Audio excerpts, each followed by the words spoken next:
अब हम time and work का 6 मॉडल डिस्कस करते हैं, जहां पर हम वेजेस को डिस्ट्रीब्यूट करने के बारे में जानेंगे, जो कि वेजेस को डिस्ट्रीब्यूट करने बेस्ड है, यानी कि वह अमाउंट जो एक ग्रुप में काम करे लोगों को दी जाती है और हमें इसमें इंडिविजुअल पर्सन का शेयर फाइंड आउट करना है। याद रहे कि जो इंडिविजुअल पर्सन का शेयर है वो उसकी कैपेसिटी पर डिपेंड करता है कि उसकी कैपेसिटी कितनी है काम करने की। ठीक है, जितनी पर्सन की कैपेसिटी होगी काम करने की, उसके अकॉर्डिंग ही उसको उसकी वेजेस रिसीव होगी। इसको हम एक एग्जांपल से समझते हैं। क्वेश्चन है यहाँ पे, A can do a piece of work in 12 days and B in 18 days. They finish the work with the assistance of C in 6 days and receive rupees 54 as their wages. What will the share of each person? ठीक है, तो question में कि A किसी काम को करने में 12 दिन ले रहा है और B काम को करने में ले रहा है 18 दिन। ठीक है, और अगर वो C के साथ काम करे तो वो उस काम को 6 दिन में कर पा रहे हैं और उनको रिसीव हो रहे हैं 54 रुपए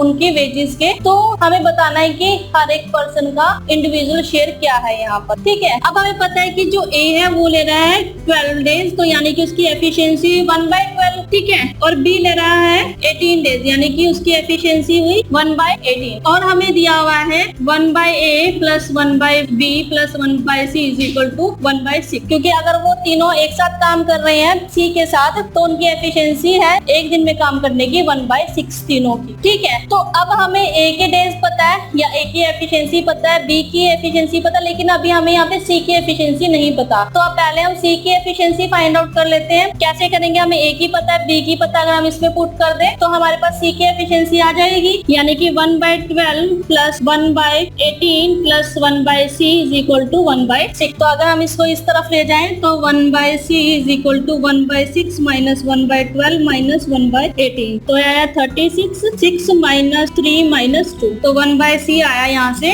1/36, यानी कि जो C की एफिशिएंसी है एक दिन में काम करने की वो है 1/36। ठीक है, अब हमें A, B, C की एफिशिएंसी पता है, तो हम यहाँ से इनका रेशियो फाइंड आउट कर सकते हैं। A ratio B ratio C। ठीक है, A की है 1/12, B की है 1/18 और C की है 1/36। तो अगर हम इसको 36 से मल्टीप्लाई कर दें तो हम यहाँ से जो इनकी रेशियो है हम उनको सिंप्लीफाई कर सकते हैं। तो अगर हम करें तो 36/12 3 रेशियो, 36/18 2 रेशियो, 36/36 1, तो इनकी रेशियो आई 3:2:1। ठीक है, अब हमारे पास इनकी रेशियो पता है, तो अब हमें पता है कि टोटल पार्ट्स है यहाँ पर 6, जिसमें से 3 पार्ट्स A के हैं, 2 पार्ट्स B के और 1 पार्ट है यहाँ पर C का। ठीक है, तो हम इसके हेल्प से इनका शेयर फाइंड आउट कर सकते हैं। ठीक है, अब हमारे पास टोटल अमाउंट है यहाँ पे 54 रुपीज, और अगर हमें इन तीनों पर्सन की निकालनी है कि शेयर क्या है, तो A का शेयर हुआ, उसके 3 पार्ट्स हैं, टोटल 6 पार्ट्स में से, तो 3/6 मल्टीप्लाई जो सी अमाउंट इनको रिसीव हुई है 54 रुपीज, तो ये कैंसिल आउट होगा तो ये आएगा 27